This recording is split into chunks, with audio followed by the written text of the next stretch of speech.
A ver, pensemos un momento en la típica escena de una consulta médica. Paredes blancas, esa luz fluorescente de hospital, un ambiente casi aséptico. Sí, un entorno súper frío, claro. Exacto. Y de repente alguien recibe un diagnóstico grave. En ese preciso instante, ocurre un fenómeno psicológico muy profundo. Un shock tremendo. Eso es. Hay una sensación automática de convertirse en un pasajero dentro de un vehículo averiado. Ya. Es una experiencia completamente pasiva. El cuerpo pasa a verse como, no sé, una máquina rota, y la persona siente que ya no tiene el control del volante. Claro, y es una reacción tremendamente humana. A ver, tradicionalmente hemos adoptado una visión, digamos, muy binaria de la biología. O estás sano o estás enfermo. ¿Sí? ¿Roto o funcionando? Eso es. Y en esa visión, pues depositamos toda nuestra capacidad de respuesta en factores externos. Esperamos que un fármaco, una cirugía, un especialista arreglen la máquina por nosotros. Claro, delegamos todo el problema. Totalmente. Y aunque la medicina moderna es un milagro innegable, o sea, eso está claro, esa actitud tan pasiva nos despoja de nuestra propia agencia interna. Nos convierte en simples espectadores de nuestra propia biología. Exactamente, espectadores sentados en la sala de espera. Pero bueno, al sumergirnos en el material para nuestro análisis a fondo de hoy, esa pasividad salta por los aires por completo. Madre mía, ya lo creo que salta. Hoy vamos a desgranar el radical enfoque del Shinen Qigong frente a las crisis de salud. Y, a ver, hemos estado revisando textos teóricos fundamentales del Dr. Pan Ming. Que es el creador de esta disciplina, sí. Eso es. Y además tenemos transcripciones clínicas de instructores internacionales. Así que la misión de esta inmersión es entender cómo proponen pasar de esa sala de espera a la sala de mandos. A tomar las riendas, claro. Exacto. Hablamos de utilizar la conciencia, pero no como una palmadita en la espalda o el típico pensamiento positivo vacío. No, para nada. Sino como una fuerza física y directiva. O sea, una fuerza capaz de alterar la materia real. Y a ver, para llegar a ese punto, primero tenemos que entender cómo este marco de pensamiento define la propia enfermedad. Claro, porque no es la definición médica habitual. Exacto, no la ven como un ente invasor o una pieza de maquinaria que ya es irreparable. Pan Ming parte de una premisa innegociable. La conciencia es la soberana absoluta de la vida. ¡Wow! La soberana absoluta. Sí. Hay un proverbio clásico que utilizan mucho que dice el espíritu domina. Y esto significa que nuestra actividad mental no es, digamos, un simple efecto secundario de tener un cerebro funcionando. Ya, no es solo un subproducto. No, es el director de orquesta que manda, literalmente, sobre cada célula. Lo cual, claro, tiene unas implicaciones gigantescas para cualquiera que nos escuche.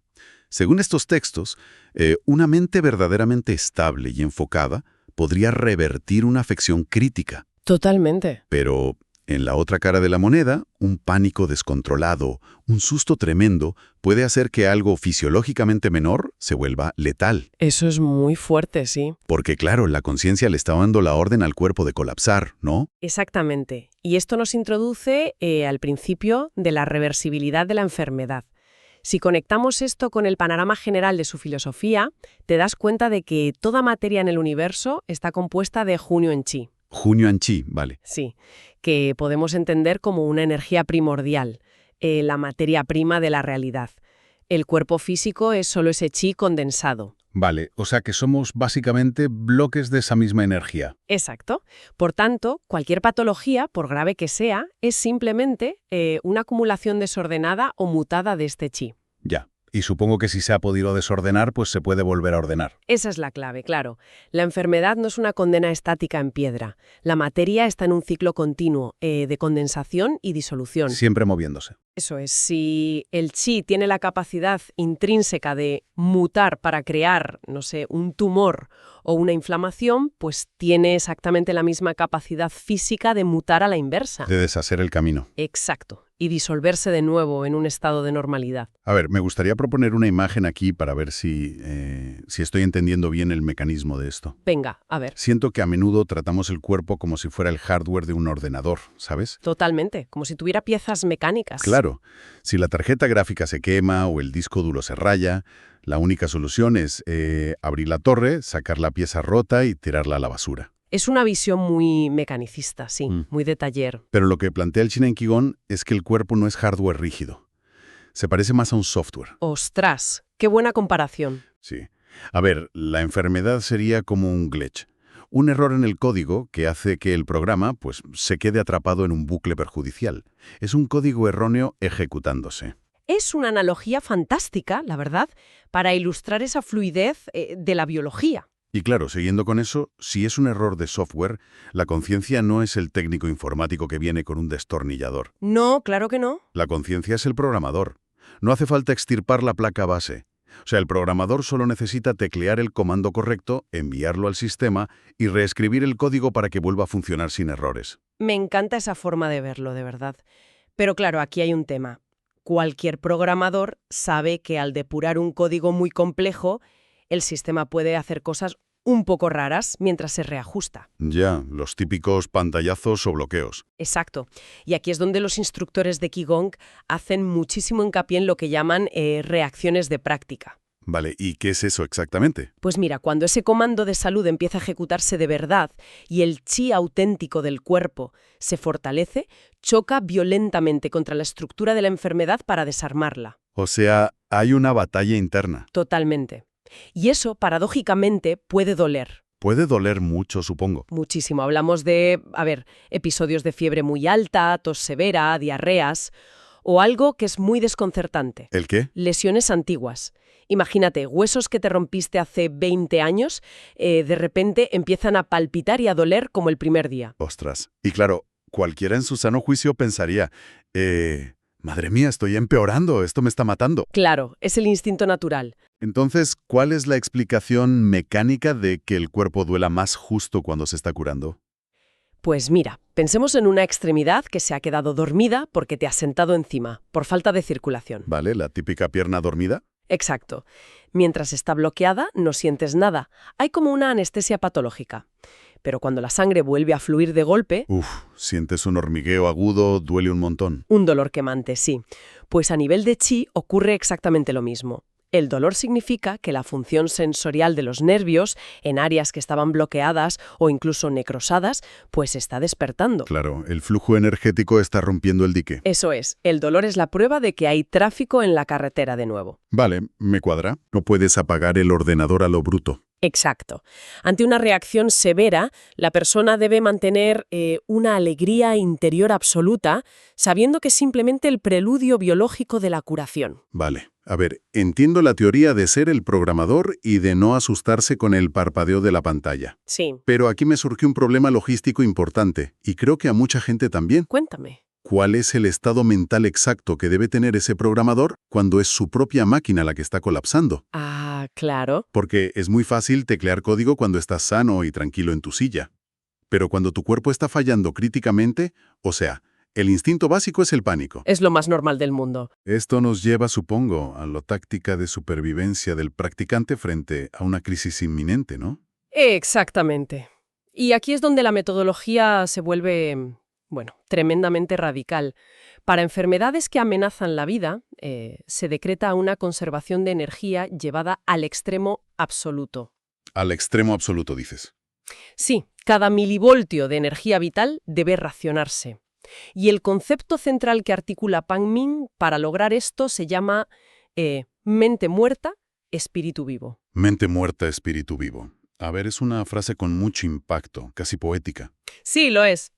Pero las instrucciones prácticas que dan sobre esto, la verdad, me dejaron bastante descolocado al leerlas en la documentación. Ya, es que son de una exigencia brutal, o sea, no es ninguna broma. Ya te digo. Físicamente exigen que la persona actúe casi como si ya hubiera fallecido para el mundo exterior. Wow. Su existencia debe reducirse milimétricamente a 3 cosas: comer, dormir y practicar para reorganizar su chi.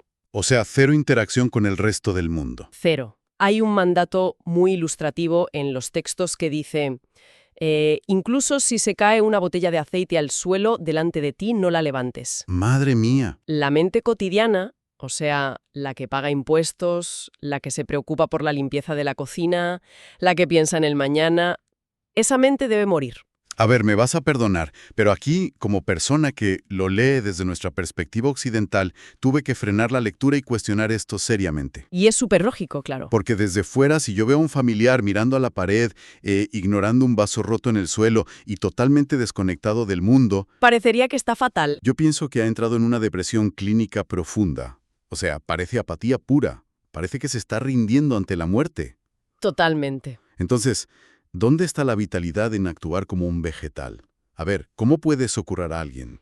Entiendo perfectamente ese rechazo inicial, de verdad, porque en nuestra cultura, pues la inactividad y la desconexión se leen siempre como derrota, Claro, como tirar la toalla. pero hay que entender el mecanismo biológico detrás de esto. No es apatía, es una táctica militar de repliegue. Vale, un repliegue. Piensa en esto. Cada vez que tu cerebro procesa una preocupación, cada vez que te enfadas porque algo se ha caído y se ha roto, Sí. o cada vez que piensas en una factura de la luz, estás quemando ATP celular, o sea, estás consumiendo chi. Estás enviando tu energía vital hacia el exterior. Ostras, estás sangrando energía en tonterías, básicamente. Exacto, sangrando energía. Y cuando te enfrentas a una enfermedad crítica, tu cuerpo no tiene excedentes, no te sobra nada. Claro, estás en las últimas. Al matar esa mente cotidiana, detienes la hemorragia energética de golpe. Y es entonces cuando el espíritu, o sea, esa voluntad pura enfocada como un láser, únicamente en vivir y sanar, pues cobra vida de verdad. Vale. Rediriges el 100% de tus recursos internos a combatir la patología. Viéndolo como una cuestión de economía de recursos, pues tiene muchísimo sentido. Es el modo de bajo consumo de un teléfono móvil cuando le queda un 1% de batería, ¿no? Ostras, sí. Me parece una continuación perfecta de tu analogía del software. Claro, es que si tu móvil se va a apagar para siempre en 10 segundos y necesitas desesperadamente instalar un parche de supervivencia, No te pones a hacer otras cosas, claro. no te pones a abrir Instagram, ni a reproducir vídeos en 4K en YouTube, ni a sincronizar el correo del trabajo. Sería absurdo. El sistema operativo apaga automáticamente todas las aplicaciones en segundo plano, corta el wifi, baja el brillo de la pantalla al mínimo. Sí, te quita hasta la vibración. Exacto. Y dedica cada miliamperio de electricidad exclusivamente a mantener el procesador vivo para instalar ese parche. Eso es. Entonces, la mente muerta es forzar el cierre de todas las aplicaciones de tu vida diaria, y el espíritu vivo es el núcleo del procesador ejecutando la actualización que te va a salvar. Es un mecanismo de eficiencia impecable, explicado así. Al silenciar todo ese ruido analítico, el cuerpo deja de gastar su ki en mantener el estado de alerta periférico. Ya, claro. Es una redirección total del caudal de vida hacia adentro. Vale. La autosanación me queda clarísima. Pero esto me lleva a otra gran incógnita que vi en las fuentes. Dime. Compro la idea de aislarme, de apagar mis propias aplicaciones para reprogramar mi código. Pero, ¿qué pasa cuando el que sufre no soy yo? Ah, el tratamiento a otros. Claro, si mi hermano o mi pareja o mi madre enferma gravemente, yo no puedo apagar su mente por ellos. Se rompe el modelo aquí. Para nada. Porque las lecturas dedican un espacio inmenso a transitar de esta autosanación a lo que llaman el faquí, o sea, la emisión de información hacia otros. No se rompe en absoluto. Más bien se expande. Al tratar a una tercera persona, el factor más crítico ya no es el aislamiento del paciente, sino la actitud del que emite la ayuda. Vale, Y aquí el Qigong hace una distinción que cambia paradigmas por completo. No intentan expulsar la enfermedad de la otra persona como si fuera, no sé, un demonio o un invasor. como atacar al bicho, digamos. Exacto, no lo atacan. Recuerda, la enfermedad y el tejido sano están hechos exactamente de la misma masilla fundamental, el Hunyuan Qi. Ah, claro, la misma plastilina. Eso es. El objetivo es simplemente transformar esa masilla de nuevo a su estado original. Y aquí es donde encontré, de verdad, el concepto más revelador de toda nuestra investigación. ¿Cuál te pareció? La diferencia abismal que marcan entre desear que alguien mejore y enviar información para que mejore. Uf, sí, eso es brutal. Porque culturalmente, estamos programados para desear lo mejor. Si un amigo está en el hospital, le mandamos todos nuestros mejores deseos, le decimos qué ánimo. Claro, es lo que hacemos todos. Pero el texto argumenta que un simple deseo es algo inútil, y es más, a veces es contraproducente. Y tienen razón en su marco teórico, porque el deseo pasivo suele estar súper contaminado. Piénsalo, cuando deseas intensamente que alguien se cure, muchas veces lo haces desde la angustia. Sí. desde el miedo a perder a esa persona o directamente desde la lástima al verle sufrir en la cama. Y claro, la lástima lleva implícita la información de que esa persona está rota. Exactamente. O sea, si siento lástima por ti, estoy confirmando tu estado de debilidad en mi cabeza. Estoy anclando a la enfermedad sin querer. Mecánicamente, según esto, así es. Estás emitiendo una frecuencia de deficiencia hacia ellos. Madre mía. Por eso el Chine Qigong exige erradicar la lástima por completo y sustituirla por el envío activo de información de salud perfecta. Salud perfecta, vale. Sí, porque en la física de esta práctica, a ver, la información no es una metáfora bonita, es una forma sutil de energía física que viaja de verdad a través del espacio. Es palpable. Sí. El emisor no piensa en el tumor o en el virus que tiene el familiar. Tiene que visualizar a su ser querido corriendo, riendo, rebosante de fuerza. Ya, claro. Está recreando un estado fisiológico que la memoria celular del paciente ya conoce de antes. Ostras. Aterrizando esto de nuevo a la tecnología, la diferencia entre desear y enviar información es enorme. Sí. A ver cómo lo explicas. Desear pasivamente que alguien se recupere es como sentarte en el sofá a mirar tu móvil, esperando con ansiedad que suene y te den buenas noticias del hospital. Sí, estás a verlas venir. Eres un receptor pasivo del destino totalmente. Tal cual. En cambio, enviar información de salud es coger ese mismo móvil, abrir un canal de comunicación directo con la biología de esa persona y transferir un paquete de datos ultrapesado. ¡Guau! Me gusta. Un archivo inmenso que contiene el plano arquitectónico en 3D de un cuerpo sano y funcional. Estás inyectando el código fuente de la vitalidad directamente en su sistema. Y funciona porque el cerebro y el sistema nervioso del paciente actúan literalmente como antenas receptoras. Antenas, claro. Pang Ming utiliza muy a menudo el ejemplo de las ondas de radio y las telecomunicaciones para explicar esto. Es que hoy en día tiene todo el sentido. Claro, nadie en esta época cuestiona que el aire en tu salón está cruzado por señales wifi invisibles, ¿no? Ya, y que transmiten vídeos en 4K a la tele en milisegundos. Pues eso, la información emitida por una mente enfocada viaja y es descodificada por el campo energético del receptor, mediante un principio de resonancia muy similar al del wifi. Vale. Pero, llegados a este punto, cualquiera que nos esté escuchando y tenga una mente mínimamente analítica, Ya sé por dónde vas. va a levantar la mano y va a decir, a ver, un momento, si yo te digo que te estoy mandando un paquete de datos curativos superpotente y tú te curas, Sí. eso tiene un nombre en la medicina tradicional. Efecto placebo. Efecto placebo. Se llama efecto placebo. Me curo porque creo ciegamente que tu energía me va a curar. La sugestión humana es poderosísima, solo sabemos todos. Y es un escepticismo totalmente natural y lógico. Y, a ver, los propios desarrolladores de este método sabían perfectamente que la comunidad científica argumentaría exactamente eso. Claro, era de cajón. Por eso, para demostrar que el ki y la información operan al margen de la psicología humana, hicieron algo muy inteligente. ¿El qué? Sacaron sus experimentos de los hospitales y de los humanos y los llevaron a los receptores más imparciales que existen en el planeta. Los animales. Los animales y las plantas, Y sí. aquí es donde la ciencia de esto me voló la cabeza por completo el revisar los informes. Es que es flipante. Los animales son el sujeto de prueba perfecto, porque operan bajo leyes biológicas estrictas, sin ningún tipo de contaminación mental. Ya, no le dan vueltas a las cosas. Exacto. No tienen lo que en el Qigong se denomina el Si-Shen, que podemos traducir como el sistema de referencia o la mente lógica cotidiana. ¿Es como un cortafuegos mental? Exactamente. Los seres humanos tenemos un cortafuegos enorme basado en nuestras creencias. Claro. Si alguien te envía chi, tu mente racional analiza la situación y a lo mejor concluye que la energía invisible es un cuento chino y no existe. Y entonces la bloqueas. Eso es, bloqueas activamente la recepción del paquete de datos. Pero los animales no tienen ese filtro de spam, no tienen prejuicios ni escepticismo. No saben lo que es la medicina alternativa. No, por lo tanto, absorben la información del universo sin poner absolutamente ninguna resistencia. Ostras. Es que los reportes agrícolas que revisamos son para leerlos 2 veces. Ya te digo. Porque no estamos hablando del típico dueño que jura que su perro parece un poco más animado hoy. No. Hablamos de datos industriales muy serios. Sí, estudios a gran escala. Documentan el tratamiento de infertilidad en toros reproductores, en granjas estatales de Pekín. Eso es increíble.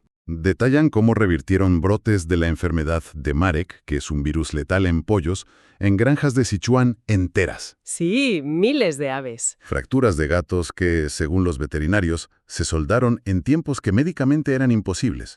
Sí. E incluso midieron aumentos de producción de leche en vacas lecheras de entre un 3 y un 15%.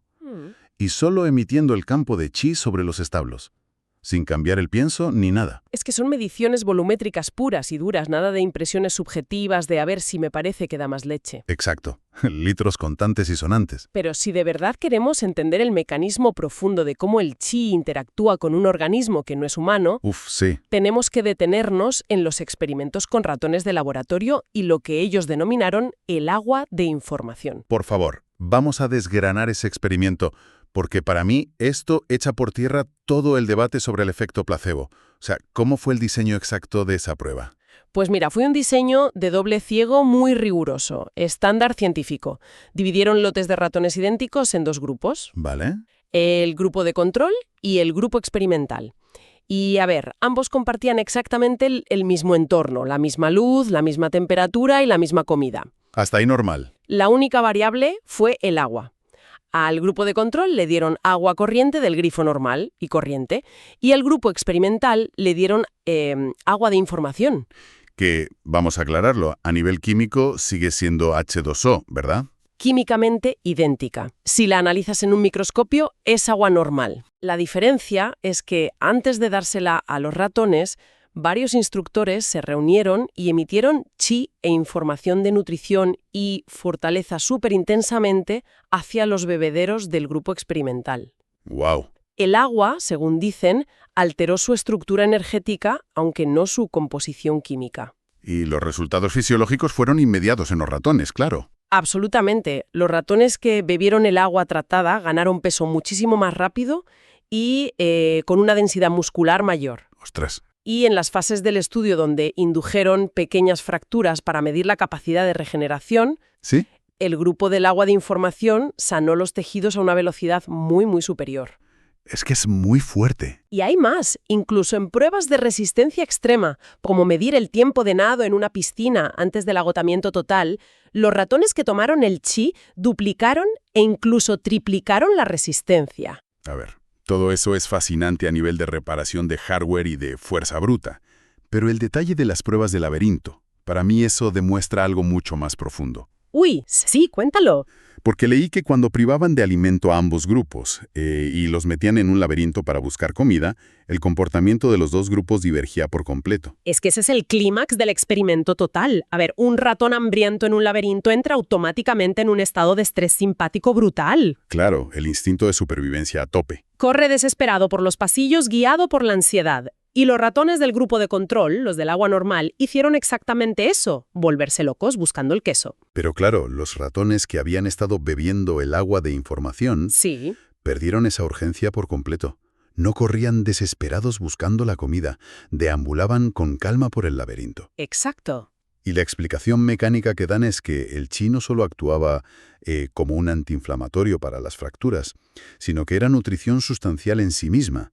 O sea, sus cuerpos, energéticamente, se sentían saciados. Habían absorbido directamente la masilla del Hunyuan Chi. ¡Qué pasada! Su sistema nervioso no disparó la alarma de inanición y de estrés porque, a un nivel subatómico, no les faltaba energía, aunque tuvieran el estómago vacío. Es que piénsalo, un ratón de laboratorio no lee libros sobre energía cuántica los fines de semana. Ya, claro que no. Una vaca lechera no está intentando complacer las expectativas del científico de la bata blanca para que el estudio salga bien y le den una palmadita. Totalmente. No hay sugestión posible aquí.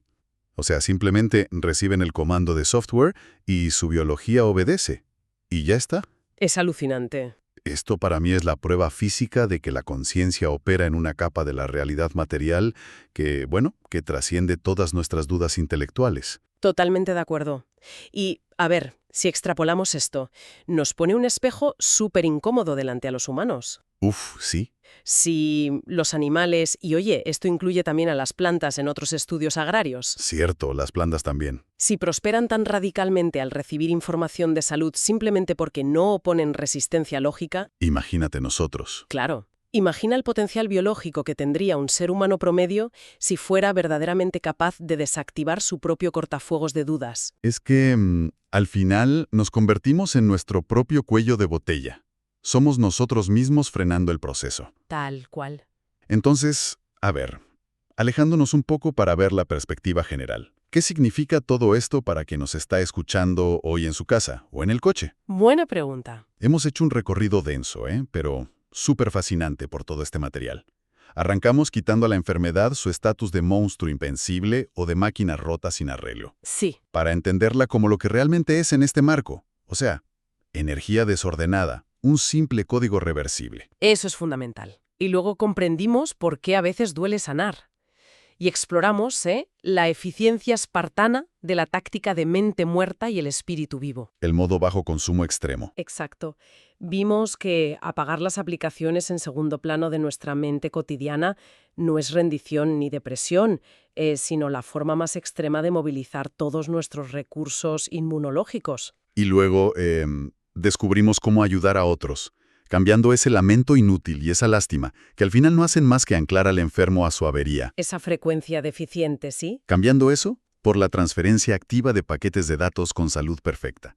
Coger el móvil y mandar el archivo bueno. Me quedo con esa analogía para siempre. Y finalmente, validamos todo este marco teórico a través del reino animal y agrícola, ¿Con los ratones tranquilos? demostrando que la información actúa directamente sobre la biología, ajena a cualquier creencia o cualquier efecto placebo que podamos argumentar. Y creo sinceramente que la relevancia de adoptar esta visión es incalculable en nuestro día a día, de verdad, incluso si quien nos escucha hoy rebosa de salud y no tiene ni un resfriado. Totalmente de acuerdo. Entender todo esto nos otorga una soberanía mental tremenda frente a la vida. O sea, dejamos de ser hojitas llevadas por el viento de la genética o de los virus del entorno. Claro, tomas el control. Si asumes que tu mente emite comandos físicos reales constantemente hacia tu cuerpo, oye, empiezas a cuidar mucho qué tipo de software estás ejecutando en tu cabeza cada mañana al levantarte. Te construye un escudo, digamos. Una resiliencia emocional e inmunológica inquebrantable. Exacto. Te hace dueño de tu propia arquitectura interior, en lugar de ser, no sé, un inquilino asustado rezando para que no se rompa la tubería. Pasamos a ser los comandantes activos de la nave. Exactamente. Y, oye, para cerrar ya la inmersión de hoy, me gustaría plantear una última idea. A ver, cuéntame. Algo para que la gente le siga dando vueltas en la cabeza después de apagar el audio. Me gustan esos finales. A ver, hemos explorado lo que una mente individual y bien entrenada puede lograr. Hemos visto cómo una sola conciencia, enfocada, puede reescribir un glitch celular, soldar un hueso a distancia o saciar a un animal alterando la estructura energética del agua.